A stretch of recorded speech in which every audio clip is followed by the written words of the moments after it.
개성 장터에 사람들이 모여들었습니다. 한 양반이 청년을 죽도록 구타하고 있었어요. 구경꾼들은 숨을 죽였습니다. 아무도 말리지 못했죠. 그때 한 여자가 나섰습니다. 33살 양반 과부 지안이었어요. 그녀는 품에서 은전 꾸러미를 꺼냈습니다. 이 사람을 살리겠습니다. 사람들은 경악했습니다. 250냥. 그 돈이면 초가집 2채를 살 수 있는 거금이었어요. 양반 과부가 왜 거지를 사는 걸까요? 과연 지안은 어떻게 될까요?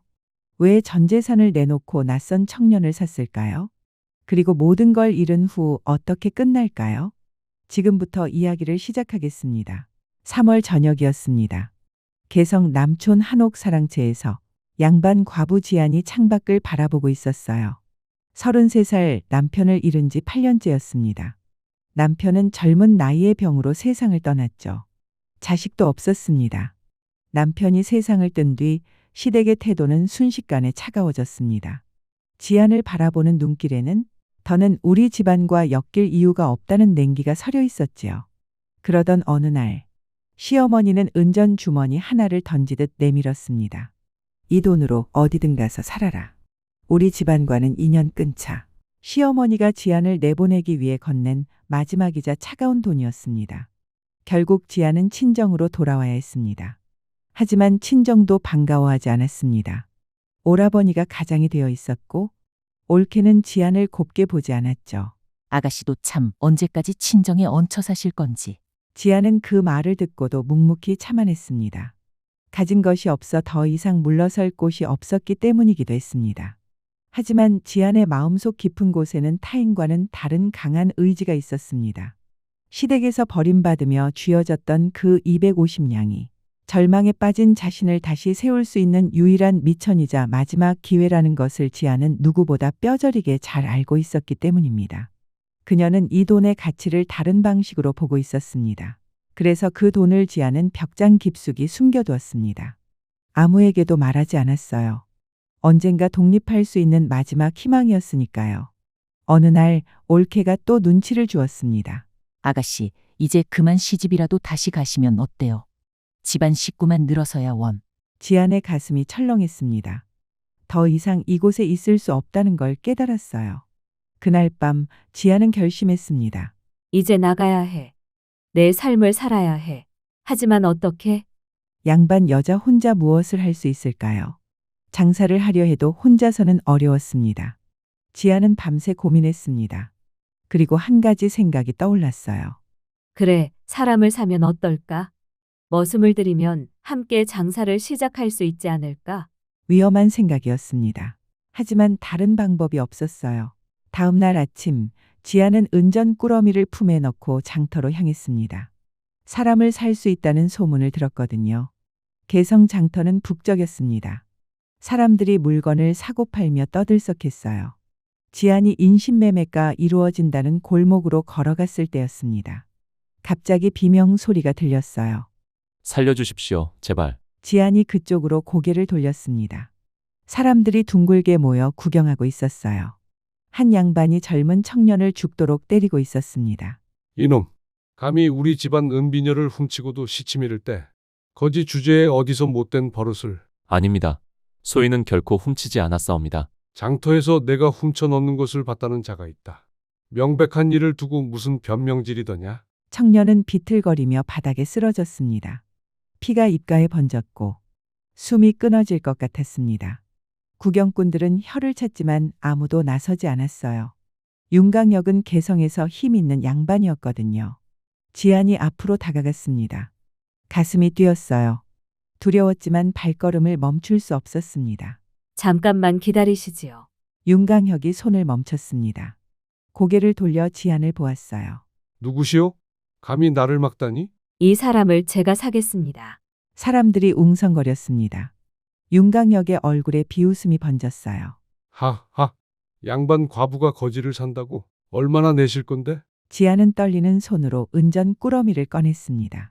품에서 나온 꾸러미는 묵직했어요. 250냥입니다. 장터가 순간 조용해졌습니다. 250냥? 거지 한 명 값으로는 말도 안 되는 거금이었어요. 구경꾼들이 수군거렸습니다. 미쳤나 봐. 250냥을 거지한테. 양반 과부가 돈이 그렇게 많았어? 윤강역이 은전을 세어보았습니다. 정확히 250냥이었어요. 그의 얼굴에 탐욕이 스쳤습니다. 사실 이 청년은 윤강역의 머슴도 아무것도 아니었어요. 그저 떠돌며 품팔이를 하던 가난한 청년이었지요. 그런데 어느 날 윤강혁이 잃어버렸다고 주장한 집안의 은비녀를 청년이 훔쳤다고 누명을 씌운 것입니다. 증거는 없었습니다. 단지 장터에서 그놈이 주운 것을 봤다는 이름도 없는 한 사람의 말뿐이었죠. 하지만 양반의 말이면 법이 되던 세상. 청년의 목숨값은 원래 기껏해야 20에서 30냥이면 충분했을 터. 그럼에도 윤강혁은 그것을 핑계로 더 큰 이익을 노리고 있었습니다. 하지만 250냥이라니. 좋소. 이놈은 이제 마님 것이오. 윤강혁은 은전을 챙겨 넣고 횡하니 돌아섰습니다. 구경꾼들도 하나둘 흩어졌어요. 지아는 청년 곁에 무릎을 꿇었습니다. 가까이서 보니 상처가 심각했어요. 얼굴이 피투성이었고 숨이 가빴습니다. 괜찮습니까? 청년이 희미하게 눈을 떴습니다. 지안을 보았어요. 누구인지 알아볼 수 없었지만 목숨을 구해준 사람이라는 건 알았습니다. 감사합니다. 그리고 다시 의식을 잃었습니다. 지아는 청년을 데리고 자신의 집으로 돌아왔습니다. 아니, 친정이었죠. 오라버니와 올케가 깜짝 놀라 나왔습니다. 너 누구야 이 사람은? 제가 산 사람입니다. 뭐? 샀다고? 지아는 청년을 사랑채 빈방에 눕혔습니다. 그리고 오라버니를 불러 말했어요. 오라버니, 저 이제 나가겠습니다. 이 사람과 함께 살림을 꾸릴 겁니다. 제정신인 게냐? 양반 과부가 거지랑. 거지가 아닙니다. 제 사람입니다. 함께 장사를 시작할 겁니다. 올케는 비웃었고 오라버니는 화를 냈습니다. 하지만 지아는 흔들리지 않았어요. 사흘 동안 지아는 청년을 간호했습니다. 물을 끓여 상처를 씻기고 약초를 구해 발랐습니다. 나흘째 되는 날, 청년이 깨어났습니다. 여기가 어디입니까? 제 집입니다. 아니, 제 친정이에요. 곧 나갈 겁니다. 저를 왜 살려주셨습니까? 지안이 창밖을 바라보며 말했습니다. 혼자서는 살 수 없을 것 같았어요. 함께 한다면 뭔가 시작할 수 있을 것 같았습니다. 젊은이 이름은 뭡니까? 복남이라 합니다. 복남이, 내가 한 가지 제안을 하고 싶소. 우리 함께 장사를 시작해보지 않겠나? 나는 약간의 돈이 있고 자네는 젊은 기운과 힘이 있지 않은가. 그래서 나와 함께 손을 보탤 사람이 필요합니다. 복남은 놀란 표정이었습니다. 250냥이나 주고 샀으면서 복류라니요? 마님, 저는 떠돌이 거지입니다. 배운 것도 가진 것도 없습니다. 상관없어요. 성실하게 일할 사람이면 됩니다. 어떻습니까?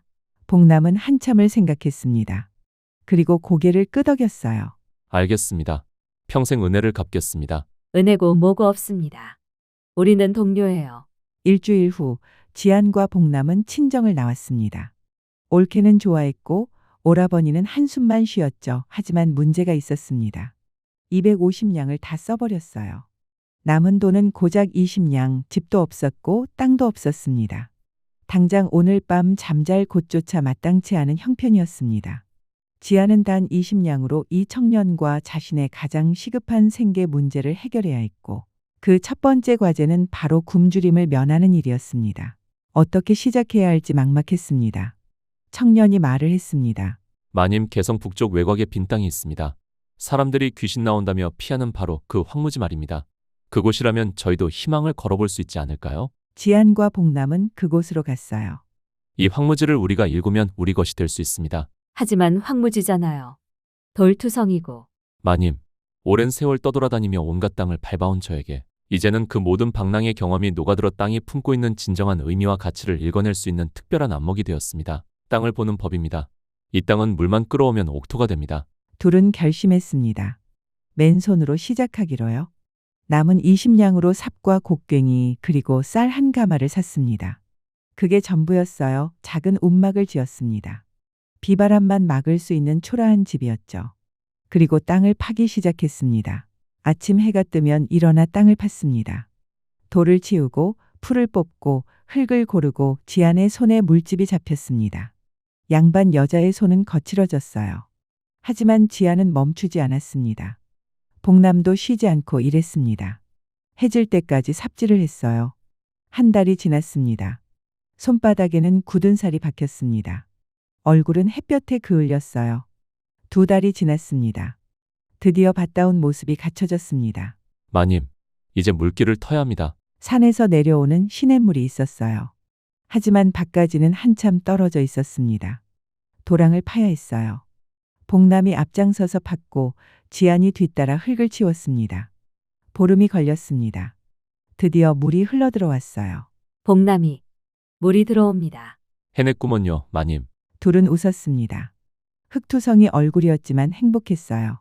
이제 씨를 뿌릴 차례였습니다. 씨앗을 구하러 장터에 갔습니다. 하지만 돈이 부족했어요. 남은 돈은 5냥뿐 좋은 씨앗을 살 수 없었습니다.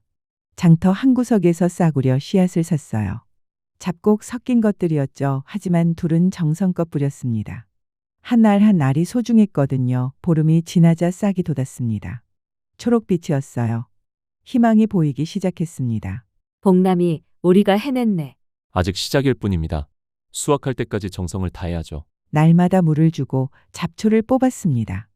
여름이 왔고 장마가 쏟아졌어요. 밭이 물에 잠길까 걱정했지만 다행히 도랑이 물을 잘 빼줬습니다. 가을이 왔습니다.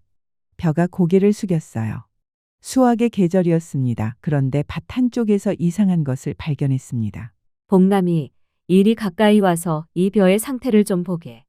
줄기가 보통 붉은 것이 아니네. 아이고, 정말이구먼요.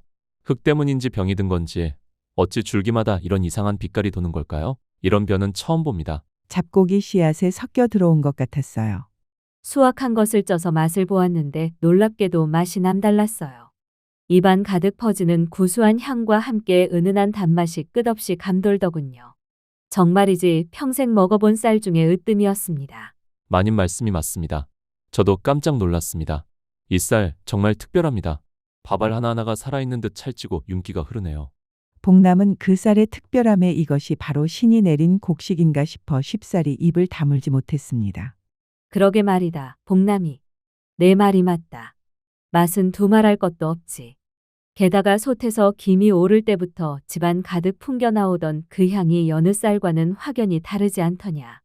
마치 꽃잎을 띄운 듯 은은한 기운이 돌았네. 지아는 생각에 잠겼습니다. 이 쌀로 무엇을 할 수 있을까? 며칠 밤을 고민했어요. 그리고 한 가지 아이디어가 떠올랐습니다. 복남이 떡을 만들어 팝시다. 이 붉은 쌀로 만든 특별한 떡을요. 떡 말입니까? 네.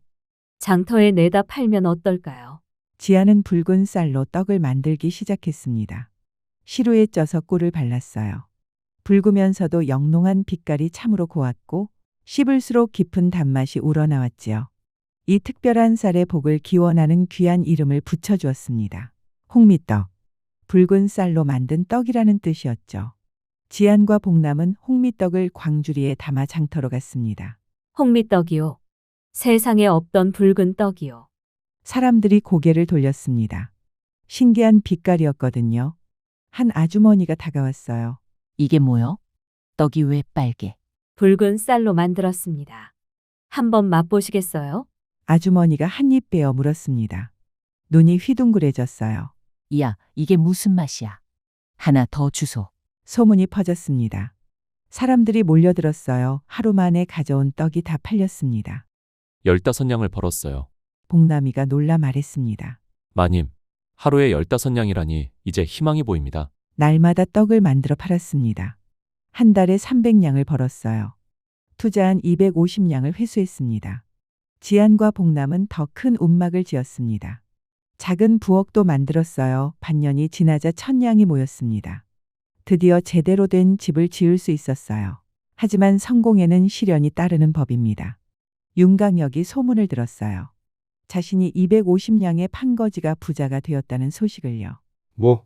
그거지가? 말도 안 돼. 윤강역의 얼굴이 일그러졌습니다. 분노와 질투가 치밀어 올랐어요. 내가 속았어. 그거지가 뭔가 특별한 기술이 있었던 거야.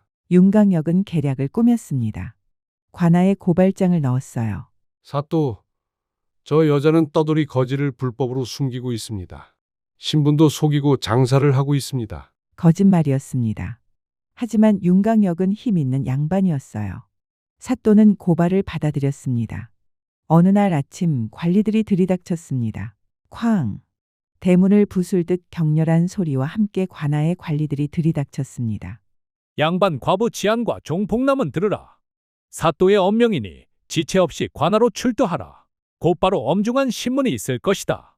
벼락 같은 호령이 온 집안을 뒤흔들었습니다.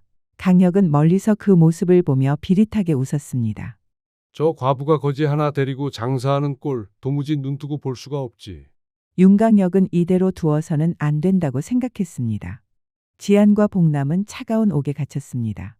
어둡고 축축한 곳이었어요. 복남이 미안합니다. 제 욕심 때문에. 아닙니다, 마님. 마님이 아니었다면 저는 그날 죽었을 겁니다. 사흘이 지났습니다. 재판 날이 왔어요. 관아 마당에 사람들이 가득 모였습니다. 구경꾼들이었죠. 지안과 복남은 사또 앞에 무릎 꿇었습니다. 윤강혁이 의기양양하게 서 있었어요. 사또, 저 여자는 정체불명의 거지를 숨기고 불법 장사를 했습니다. 그것이 사실이요? 지안이 고개를 들었습니다. 눈빛이 또렷했어요. 사또, 복남은 제가 250냥을 주고 정식으로 산 사람입니다. 증인도 있고 장터 사람들도 알고 있습니다. 흥, 거지를 샀으면 뭐합니까? 장사를 시킨 건 불법입니다. 그때였습니다. 마당 뒤에서 한 남자가 걸어 나왔어요. 키가 크고 건장한 중년 남자였습니다. 장터의 어른 박달수였어요. 사또, 제가 증언하겠습니다. 누구시오? 저는 개성 장터를 관리하는 박달수입니다. 그날 제가 다 봤습니다. 윤강혁 양반이 복남을 때리고 있었고 지안 마님이 250냥을 주고 정식으로 샀습니다. 장터의 규칙에 따라 정당한 거래였습니다. 구경꾼들이 웅성거렸습니다. 박달수가 이어서 말했어요. 그리고 사또, 한 가지 더 말씀드리겠습니다. 윤강혁 양반은 그날 거짓말을 했습니다. 뭐라고? 복남은 윤강혁의 머슴도 아니었고 은비녀를 훔친 것도 아니었습니다. 그냥 주막에서 음식값을 못 낸 떠돌이였을 뿐입니다. 윤강혁 양반은 그 사소한 일을 꼬투리 잡아 거짓으로 은비녀 절도죄를 뒤집어 씌웠습니다. 본래 값은 기껏해야 30냥이면 충분했습니다. 하지만 윤강혁 양반은 250냥을 받고도 모자라 또 뺏으려 하고 있습니다. 사또의 얼굴이 굳어졌습니다. 사또는 윤강혁을 날카롭게 쳐다보았어요. 윤강혁, 이게 사실이냐? 저기 그건 관아를 속이고 무고한 사람을 모함하다니. 이는 큰 죄다. 그냥 묵고할 수는 없을 터. 사또가 판결을 내렸습니다. 윤강혁은 형장 앞에 무릎 꿇어 과오를 고하고 지안에게 빼앗은 250냥을 배상하라. 그리고 지안과 복남은 무죄다. 석방하라. 마당에 환호성이 터졌습니다. 사람들이 박수를 쳤어요. 지안과 복남은 풀려났습니다. 박달수 어르신이 다가왔습니다. 수고하셨소. 정의가 이긴 겁니다. 감사합니다. 어르신님이 아니었다면 별 말씀을요. 저는 그저 본 그대로를 아뢰었을 뿐이옵니다. 지안과 복남은 깊이 고개 숙여 인사했습니다. 집으로 돌아오는 길 햇살이 따뜻했어요. 바람도 부드러웠습니다. 마님, 정말 끝난 건가요? 아니에요. 복남이 이제 시작이네. 그날부터 더 열심히 일했습니다. 홍미떡은 개성을 넘어 다른 고을에까지 소문이 났어요. 1년이 지났습니다. 작은 가게를 차릴 수 있었어요. 홍미떡이라는 간판을 걸었습니다. 3년이 지났습니다. 가게는 번창했고 일할 사람도 고용했어요. 5년이 흘러 떡집은 개성에서 으뜸 가는 가게가 되었습니다. 어느 날 지아는 장부를 정리하던 복남을 조용히 불렀습니다. 복남이 이제는 장사도 제법 자리를 잡았지요. 허나 자네 신분이 거지라면 앞으로 더 큰 일을 하기가 쉽지 않습니다. 복남은 잠시 손을 멈추고 지안을 바라보았습니다. 내가 말하고 싶은 것은 정식 호적을 하나 사두는 것이 어떻겠냐는 것이네. 그래야 사람 대접도 제대로 받고 이 가게의 앞날도 지킬 수 있지요. 그리고 말이지요. 복남이 지아는 조용히 숨을 고른 뒤 덧붙였습니다. 누가 또 시비를 걸어 관아에 끌고 가려고 하면 그때도 무력하게 끌려갈 수는 없지 않겠습니까? 복남은 놀란 듯 눈을 크게 떴습니다. 저 같은 놈이 그런 것을 가질 수 있을까요? 지아는 조용히 고개를 끄덕였습니다. 가질 수 있습니다. 지금의 자네라면요. 복남은 말없이 지안을 바라보았습니다. 그 말이 마음 깊은 곳을 흔들고 있었습니다. 그날 이후 두 사람은 더 큰 마음으로 장사를 이어갔습니다. 벌이가 나아질수록 그들은 자신들과 닮은 사람들과 가난하고 기댈고 덮는 이들을 외면하지 않았습니다. 지안과 복남은 어려운 사람들을 많이 도왔어요. 일자리를 주고 쌀을 나눠주었습니다. 붉은 벼씨앗도 가난한 농부들에게 나눠줬어요. 그들의 선행은 소문이 되어 퍼졌습니다. 어느 겨울날 눈이 내렸습니다. 지안과 복남은 가게 앞에 서서 하늘을 바라보았어요. 복남이 기억하십니까? 처음 만난 그날을. 어찌 있겠습니까? 마님이 제 목숨을 구해주셨죠. 아니에요. 복남이가 제 인생을 구해준 겁니다. 혼자였다면 저는 아무것도 할 수 없었을 거예요. 눈이 고요히 내렸습니다. 두 사람은 서로를 바라보며 미소 지었어요. 한때 아무것도 없던 사람들. 이제는 무엇보다 소중한 것을 가진 사람들. 그때였습니다. 가게 문이 열리며 한 소녀가 뛰어나왔어요. 어머니, 아버지. 떡이 다 떨어졌어요. 12살 소녀 은하였습니다. 지안과 복남이 3년 전 고아원에서 데려온 아이였죠. 지안이 소녀의 머리를 쓰다듬었습니다. 그래. 그럼 어서 더 만들어야겠구나. 제가 도와드릴게요. 은하는 씩씩하게 부엌으로 뛰어갔습니다. 지안이 미소 지으며 복남을 보았어요. 저 아이 덕분에 집이 더 따뜻해진 것 같아요.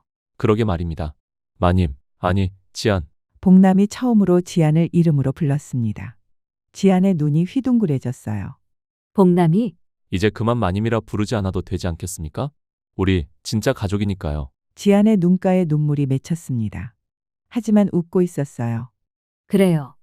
우리는 가족입니다. 그날 저녁 세 사람은 따뜻한 온돌방에 모여 앉았습니다. 은하가 떡을 한 입 베어 물며 말했어요. 어머니, 저도 나중에 크면 사람들을 도와줄 거예요. 어머니처럼요. 그래, 은하야.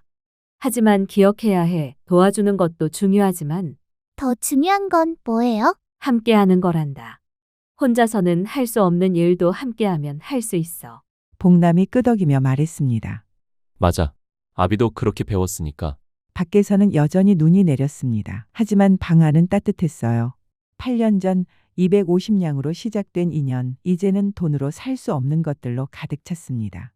신뢰, 존중, 그리고 사랑. 지안은 창밖을 바라보았습니다. 저 멀리 자신들이 처음 일구었던 황무지가 보였어요. 이제는 초록빛 밭으로 변해 있었습니다. 우리가 해냈구나. 지안은 조용히 미소 지었습니다. 홍미떡 가게 앞에는 줄이 길게 늘어서 있었어요. 은하는 이제 제법 능숙하게 손님을 응대했습니다. 어서 오세요. 오늘은 쑥떡도 있답니다. 한 할머니가 은하의 손을 잡았습니다. 얘야, 너희 어머니 어디 계시니? 부엌에 계세요. 제가 모셔올까요? 아니다, 아니야. 그냥 고맙다고 전해다오. 우리 손자가 너희 집에서 일하게 되어서 말이다. 은하가 밝게 웃었습니다. 저희가 더 고마워요. 일손이 부족했거든요. 그날 저녁 지안과 복남 그리고 은하는 다시 모여 앉았습니다. 복남이 조심스럽게 말을 꺼냈어요. 부인, 제가 한 가지 제안이 있습니다. 뭔데요? 우리 학당을 열면 어떨까요? 가난한 아이들이 글을 배울 수 있는 곳을요. 지안의 눈이 빛났습니다. 좋은 생각이에요. 저도 그런 생각을 하고 있었어요. 진짜요? 저도요. 은하가 신나서 소리쳤습니다. 세 사람은 웃음을 터뜨렸어요. 그렇게 또 하나의 꿈이 시작되었습니다. 개성에는 홍미학당이라는 이름의 작은 서당이 생겼습니다. 가난한 아이들이 무료로 글을 배울 수 있는 곳이었어요. 은하는 틈이 날 때면 가난한 아이들에게 글책을 나누어 주고 학당의 살림까지 챙겼습니다. 지안은 50을 넘긴 나이였지만 여전히 정정했어요. 복남도 마찬가지였습니다. 어느 가을날 한 젊은 선비가 홍미떡 가게를 찾아왔습니다. 실례합니다. 지엄마님을 찾아왔습니다. 제가 지안입니다. 무슨 일이신가요? 선비가 깊이 절을 했습니다. 소생은 한양에서 온 김진사라 합니다. 마님의 이야기를 듣고 찾아왔습니다. 제 이야기요? 네. 한 양반 과부가 거지를 사서 함께 성공했다는 그 놀라운 이야기 말입니다. 지안이 웃었습니다. 놀라운 이야기라니요. 그저 함께 살아온 것뿐입니다. 하지만 세상 사람들은 그게 얼마나 어려운 일인지 압니다. 신분을 넘어 편견을 넘어 진짜 동료가 되는 것을요. 복남이 다가왔습니다. 손님, 차라도 한잔 하시지요. 선비는 복남을 보고 다시 한번 절했습니다. 복남 어르신이시군요. 영광입니다. 무슨 영광까지. 저는 그저 운이 좋았을 뿐입니다. 아닙니다. 어르신은 은혜를 아는 법을 아셨고 성실함으로 갚으셨습니다. 그것이 진짜 덕입니다. 세 사람은 마루에 앉아 차를 마셨습니다. 선비가 물었어요. 마님, 후회하신 적은 있으실까요? 그날 250냥을 아무것도 없는 거지에게 쓰신 것을요. 지아는 잠시 생각에 잠겼습니다. 그리고 고개를 저었어요. 아니요. 단 한 번도 후회한 적 없습니다. 왜 그러십니까? 왜냐하면 지안이 복남을 바라보았습니다. 복남도 지안을 보았어요. 250냥은 돈이었지만 제가 얻은 건 인생이었으니까요. 가족이었으니까요. 선비는 고개를 끄덕였습니다. 그 말씀 제가 책으로 남겨도 되겠습니까? 책이요? 네. 후세 사람들이 이 이야기를 읽고 배울 수 있도록 말입니다. 지안과 복남은 서로를 바라보며 미소 지었습니다. 좋습니다. 하지만 한 가지만 꼭 써주십시오. 무엇입니까? 이것은 한 사람의 이야기가 아니라 두 사람의 이야기라고. 아니, 이제는 모든 사람의 이야기라고요. 지안과 복남은 이제 노인이 되었습니다. 하지만 여전히 함께 가게를 지키고 있었어요. 은하는 좋은 사람을 만나 결혼했고 두 아이의 어머니가 되었습니다. 홍미학당은 개성에서 가장 유명한 서당이 되었어요. 어느 겨울날 지안과 복남은 다시 그 황무지를 찾아갔습니다. 이제는 황무지가 아니었어요. 초록빛 밭이 펼쳐져 있었습니다. 서방님, 기억나세요? 우리가 처음 여기 왔을 때를요. 어찌 있겠습니까? 움막 하나 없이 맨손으로 시작했었죠. 무서웠어요. 정말로요. 저도 그랬습니다. 하지만 함께였기에 할 수 있었어요. 복남이 지안의 손을 잡았습니다. 부인 고맙습니다. 저에게 새로운 인생을 주셔서요. 서방님이야말로 제게 진짜 삶을 알려주셨어요. 두 사람은 서로를 바라보며 웃었습니다. 주름진 얼굴이었지만 눈빛만큼은 젊었어요. 저 멀리 홍미떡 가게의 굴뚝에서 연기가 피어올랐습니다. 은하이가 떡을 찌고 있는 거겠죠. 새로운 세대가 이어가고 있었습니다. 지안과 복남의 이야기는 끝이 아니었습니다. 시작이었어요. 함께하는 삶의 아름다움에 대한 이야기. 신분과 편견을 넘어선 진짜 인간관계에 대한 이야기. 그리고 그것이야말로 진정한 성공이라는 이야기. 눈이 다시 내리기 시작했습니다. 지안과 복남은 천천히 집으로 돌아갔어요. 나란히 함께. 처음 그날처럼. 그리고 마지막 날까지도 그럴 것처럼. 지금까지 긴 이야기 들어주셔서 감사합니다. 이야기가 재미있으셨다면 구독과 좋아요 부탁드리겠습니다.